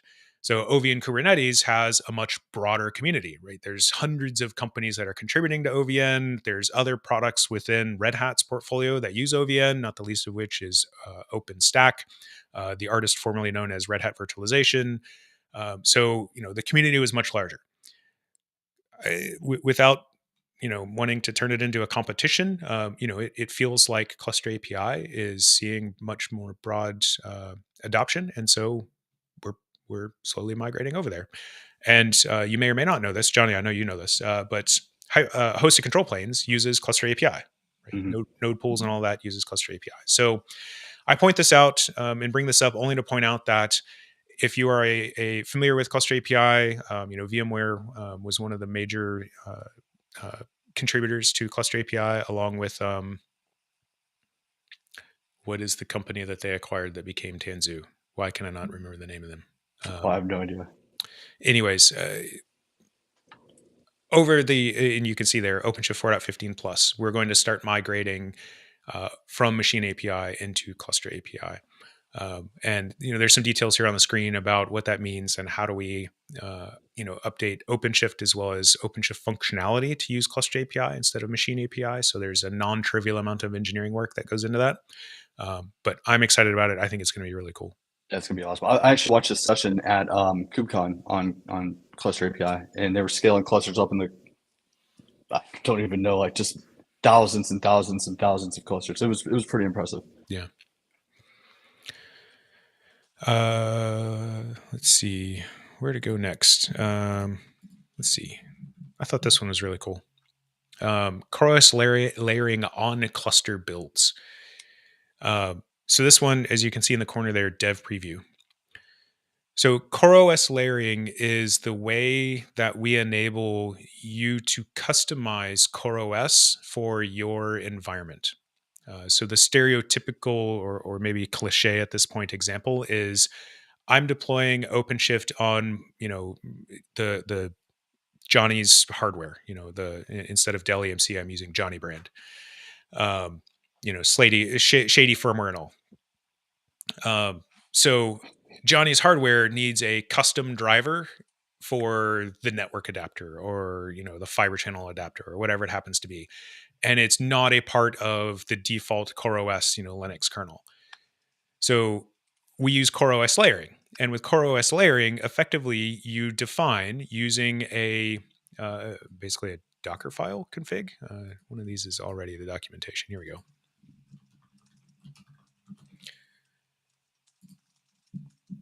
So you use just a standard, Docker file, container file format, from this CoreOS base image, because that's what this is referring to.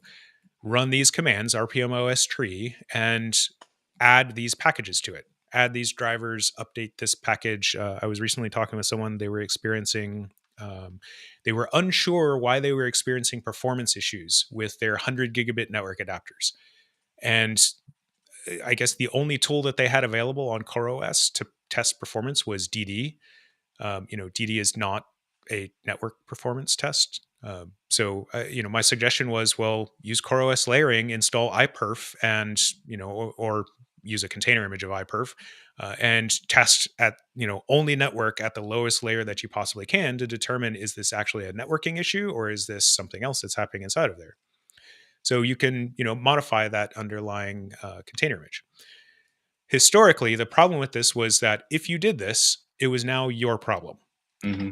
Meaning when you go in and, when I go over to, come down here to administration and cluster settings and, my authentication must have expired. Oh no, here we go.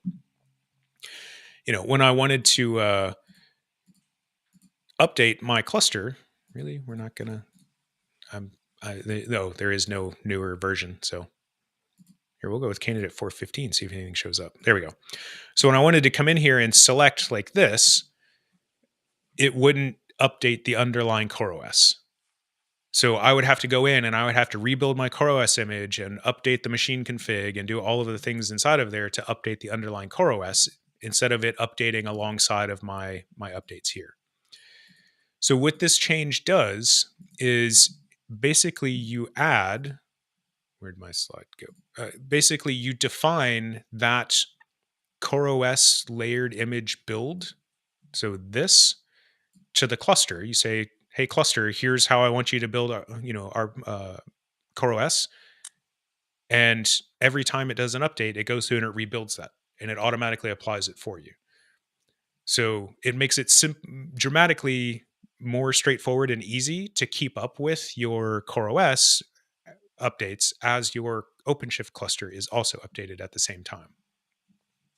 So as we see on the slide here, dev preview in 4.14, but this is something that's really interesting and really exciting to me, particularly in those cases where we, are installing additional things to that underlying operating system.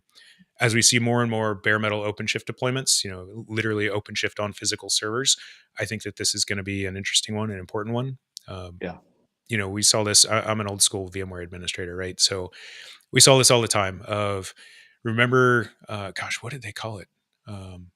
VMware has, and maybe they still do, it's been a few years, each one of the hardware vendors could publish their own ESXi image that had all of that hardware vendor's drivers baked into it. So I just go to the Dell website and pull down ESXi version blah, blah, blah, and I use that on my Dell servers, and I don't have to worry about adding in all of the driver packages, after deployment and, my 10 gigabit Ethernet only, will only do 100 megabit because it doesn't have the right driver, and fighting through those things. So I feel like this is one of those things that's going to make life just that much easier for us. And just from our other life back in the day, right? Like monitoring agents, right? A lot of those things you have to install, you have to configure locally so that way it knows how to call home and stuff like that. So this is where that's going to be huge, right? You can automate that build process and get that stuff in your images as you deploy. Yeah. Is there openings for freshers in OpenShift admin? I don't know what that means. I was trying to, I wasn't sure either. I was going to ask. Fayez is talking to you about support case there with HCP defragmentation. It looked like the automated defrag started around 4.9 where it was just like full on. Yeah, but I thought it was only when the system rebooted. Because the expectation, and I remember talking to engineering about this, the expectation is we release a zstream approximately every 2 weeks. So in theory, every 2 weeks, every node should get rebooted. But in reality, not everybody applies every zstream. Mhm. And so what we would see is customers that would keep their nodes up and running, hey, we made it to, 4.10.7, maybe one or two Zstream releases after it made it to the stable upgrade channel. And now we haven't moved in 30 releases and we're ready to go to 4.12 and it hasn't been rebooted in, 6 or 8 months. And, there was definitely instances of stuff like that happen. So I think at some point they did implement basically when it reached a certain point, it would automatically trigger a defrag. Yeah. That was another thing that the etcd folks talked about when they were on the stream a few weeks ago, which is um, making that process more efficient and in particular non-blocking, so that when it does a defrag, it doesn't pause etcd while it goes through that process, which can lead to other issues. I've got just two more things here, I think. Two more? Yeah, looks like two more. Well, one and a half. Because one of them I already talked about, and that was OVN secondary networks, which is this slide. So, is it that one? No, it was this one. So OVN secondary networks or secondary interfaces. So again, I look at this as being useful with virtual machines, but it's really, you can use it with any pod inside of the cluster. So, hey, I want to provide my pods a way where they can communicate with each other that doesn't use the primary SDN. So we create a secondary, an OVN secondary network. They now have a quote unquote private network where they can talk to each other. And that includes doing things like defining, I believe you can define gateways, so that way they can access the outside world and all kinds of other stuff. So kind of interesting stuff that's happening there. And all that's functionality that came from OVN. We're just exposing, which is really awesome. And the other one that I was going to point out here is this NM state policy management via the console. I love how we include the markdown backtick code highlighting in our slides. Creatures of habit, man. I was just getting ready to say that. So what that's referring to here is, so I have NM state deployed inside of this cluster. So I now have these three options available inside of here. Excuse me, these two inside of here. So network attachment definitions gets defined with Multis. So node network state is the CRD for NM state that explains the current configuration, current network configuration for our nodes. So we did a bit of a deep dive of this back in one of the, I want to say 60s or 70s streams. I only know that because I recently dug it up. But from the GUI here, I can expand this and I can say, oh, show me the Ethernet, adapters that are on this particular host. ENP1S0, and I can see what IP address is assigned to it, the MAC address, the MTU. Right, I can click on that and I can see which network, or which adapter features are present. And I can even go into the YAML and it extracts out just that portion of the NNS YAML to show me this network adapter's configuration. Right. So I find this to be incredibly helpful when I want to know information about my nodes. Again, bare metal node management, this is just making it that much easier in that respect. Same thing for bridges. Like I can see there's a bridge on this node.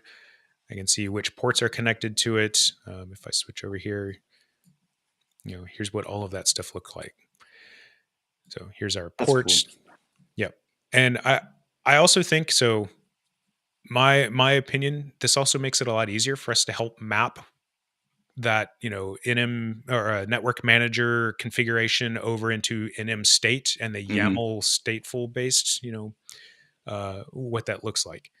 So to me, I learn things just by looking at this and think, oh, okay, I want to create a bridge and the options that I have available to it, okay, VLAN default, VLAN ID. So 1. Okay. So if I want to have a different untagged VLAN associated with it, I can change that value here. If you want to create tagged VLAN interfaces by definitions. So I have BR flat here, and then I would come here to network attachment definitions and create one, call it VLAN 10, and it's a bridge name of BR, flat, and I'm going to give it a VLAN tag number of 10. Right. And I can click create here. And now if I were to create a virtual machine, I would be able to assign it to that VLAN 10 network attachment definition. And that network adapter, whether it's a virtual machine or whether it's a pod, but it doesn't matter, but it would get attached to a port on our BR flat that is using or that has VLAN 10 tagged on it. If I were to just attach to BR flat without assigning a VLAN interface, it would use whatever that default untagged value is. In this instance, 1. Hopefully that made sense. Slight tangent. Yeah, it's cool because like if you're a RHEL administrator and you've used Cockpit before, right? Or if you're familiar with Cockpit and you're familiar with navigating through and kind of like, okay, let me go through my network interfaces and getting all the specs. It's very similar. Like that's pretty awesome. Yeah. So how do we apply configuration to those nodes? So on the NNS here, right, we see that we have BR flat. Well, how did we get BR flat, right? BR flat isn't a normal bridge. So where did it come from? So we have an NNCP, a node network configuration policy defined that creates BR flat. Okay. So what does that look like? Typical, we can go in and we can see we're creating a bridge. We're going to attach port ENP3S0 to it, and we're going to give it a name. So that's great. I could always go in and create this YAML object and have that created. But you'll notice that there's a handy little form that we have here. So now I can create like, BR, bumpy, because it's not flat. And, what am I going to name this?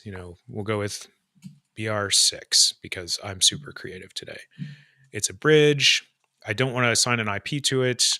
What ports do I want to assign to it? So ENP5, what did I call this? 6S0. I can do all of the things that I would normally do here, as well as, I can add additional interfaces. And up here, I can configure a node, a node selector for it. So by default, it applies to all nodes. But maybe I want to have, role is worker, I think. No matching nodes. Yeah, I don't remember what the label is. Maybe explore node list. How handy. Roles. So if I click this guy and click details. Oh, I have worker for role. Yeah. Yeah, but what's the name of the label? It's like Kubernetes node or something like that. Yeah, node-role.kubernetes.io/worker. Yeah, there we go. So node-role.kubernetes.io/worker. /role and then worker. Or no, you're right. /worker. My bad. You're right. Yeah. So there we go. Oof. So yeah, so you can see once I get the right node selector in there, right, it limits me to just my 3 worker nodes. So I can hit save and okay, great. Now I know it's only going to get applied to the ones that I want. And, there we go. So I click create and this is going to fail because there is that network adapter doesn't exist. So this ENP6S0 doesn't exist. So one thing I noticed doesn't exist here, there is no NNCE. Yeah, 2 failing. Okay, so this must be the NNCE. Yeah. So it's telling me, oh, look, you're wrong, you're bad, you don't know what you're doing, and telling me why is holding unknown port ENP6S0. And then conveniently, you'll notice NMState is relatively smart. So it failed on these 2. And because it failed, it'll actually revert that configuration. And then because it failed on those, it just said, nope, not even going to try. Yeah, bye. And then if I were to pull up this guy. So I'm pretty sure that this info here, as soon as it pulls this pod and starts it, we can see that on an NNCE. So the NNCE, and I'll minimize that while it's pulling and go about it the hard way, is the node network configuration enactment. And there is one of these that gets created for every node that an NNCP applies to. So you can see here, worker 1, BR flat. And this tells me about the specific application of that configuration for this node. So I can look here and this will tell me what's going on. So yeah. So it does seem to be that information that we were just looking at in the other part of the GUI. So yeah, I thought that was helpful. A lot of folks, I get asked about this in the context of OpenShift virtualization and how do I do, host node configuration or host network configuration for things like connecting VMs to blah, blah, blah. A lot of folks want that same Red Hat virtualization experience. If you've never seen it before, it's think the graphical based, I have a quote unquote switch and I attach uplinks to it and I attach VLAN interfaces to it. And then I can, or VLAN bridges rather, and then I can associate those with VM network adapters. I don't know if we'll ever get to something like this. I feel like this is a pretty big win in being able to define those things using a GUI as opposed to having to use YAML. I'll take wins where I can get them. The drag and drop stuff in Rev networking is just so cool. It is nice. So interesting. So with Rev 4.4, they actually started using enum state behind the scenes. Nice. So in Rev Manager 4.4, you could go in and say, for this node, copy the network configuration and apply it to this other node. And it used enum state behind the scenes. Nice. Very nice. Cool. Yeah, I remember the first time I came across that and I was like, oh, you just drag. I was like, oh my God, that's so awesome. Like, you just drag and drop. I'm like, yeah. Yep. Click the apply button. It goes in and it tries to do all the things. And if it doesn't, it reverts just like we see here. So yeah, it's our little baby's growing up. It's turning into a regular thing. Yeah. Get rid of this guy. I know you want me to confirm. Are you sure you want to do that? Are you really sure you want to do that? So yeah, other than that, I haven't had a chance to really explore in depth with OpenShift virtualization 4.14. There's a lot of cool stuff that's happening inside of here. So I did notice recently that they've been adding this and expanding this settings section out here. So things like, I can control the number of live migrations that are happening across the entire cluster. And I can choose here I've got a secondary network. I don't want to use the SDN for live migration. Instead, I've got this, I've got a dedicated set of network adapters. Well, I specify that here and it will direct that traffic over that network instead. This is a really cool one. Automatic subscription of new RHEL virtual machines. Yes.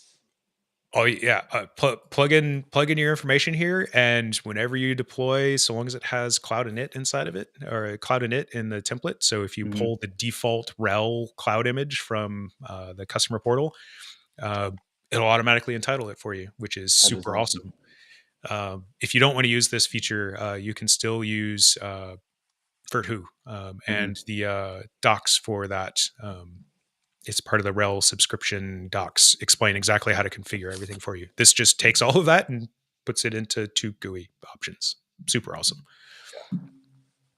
I have a background task of going through and exploring what are all of these instant types and what does this mean? CX1 extra large, when I'm creating these things, how do I use these? How do I apply them? What do they mean when I'm creating VMs? So I've been spending a lot of time with OpenShift virtualization here lately, especially after the Dell Apex announcements and all that other stuff. A lot of cool stuff happening there. Same thing with templates. I haven't digested all of this stuff. So. Oh, that's awesome. Yeah, I really need to dig in on virtualization. I haven't really touched it that much. Yeah. I see your friend is speaking up. Yeah. Somebody rang the doorbell, so now he's freaking out, So yeah, that's I think that was everything that I had called up or pulled up from the set of things. I know there's some stuff. It's funny, right? Because you and I, we used to be able to go through and we when we announced or the new version of OpenShift would come available, we would always go through and pick out a number of things and do deep dives on it and all that. Yeah. We've been getting so many guests and so much other stuff coming on, which is phenomenal, and we love it. We just haven't had time to do all these deep dives into stuff. So in the new year, I know we've got a schedule of things that we want to deep dive on and really start to dig into. Yeah, and I've been taking notes too. So like everything, like a bunch of questions and things that seem interesting, like I'm going to update our little sheet so that way we have some more topics.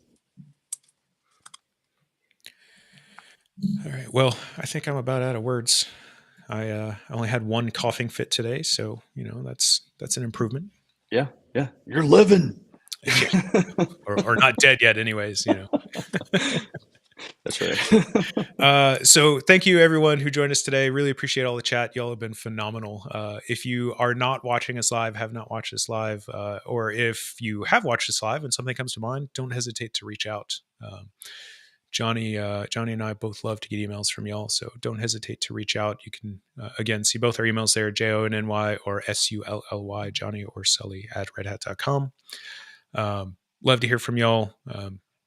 If you have any features that you're interested in that you'd love to see us explore and or try and break, we're happy to do that. Just shoot us a message and we'll do our best to get to that. With that, so next week we are hosting the Trusted Artifact Signer folks. Wow, that was hard to say.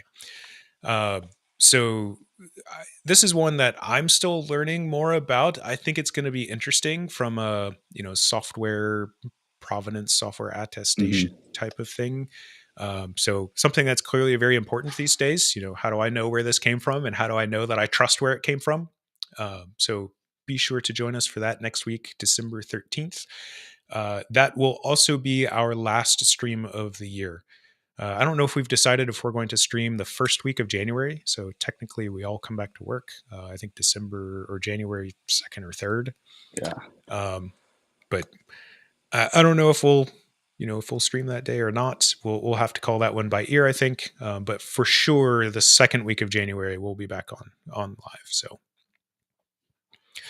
yeah, that's all I got. Thanks, Jonny. Yeah, man. Thank you. This was awesome. This is a great, thank you for all the questions in the audience. It really, the first hour flew by because we were just answering questions. I think I love it. It makes it awesome. So yeah. Yep. Looking Answering forward questions to it. is the best part. I'm trying to think. It's been a minute since I did this. Did I miss anything, Jonny? Anything in the closing here? No, I don't think so. Yeah, you covered all the points. OpenShift Commons. If you're not part of the OpenShift community, that's where you would join. So yeah, they have a Slack workspace. It's like OpenShiftCommons.slack.com or something like that to sign up. So yeah, we're there. Engineers are there. We're trying to make sure that community stays healthy. So make sure you join in. That's linked from OpenShift.org. Yep, is where that all starts at. All right. Well, have a great week, everyone. Stay warm if you're in a cold climate. Stay cool if you're in a warm climate. I know it is approaching the hottest part of the year on the southern half of the world. So thank you, everyone. We really appreciate you joining this week. Again, if you have any questions, if anything comes to mind, don't hesitate to reach out to us at any point in time. And we will see you soon.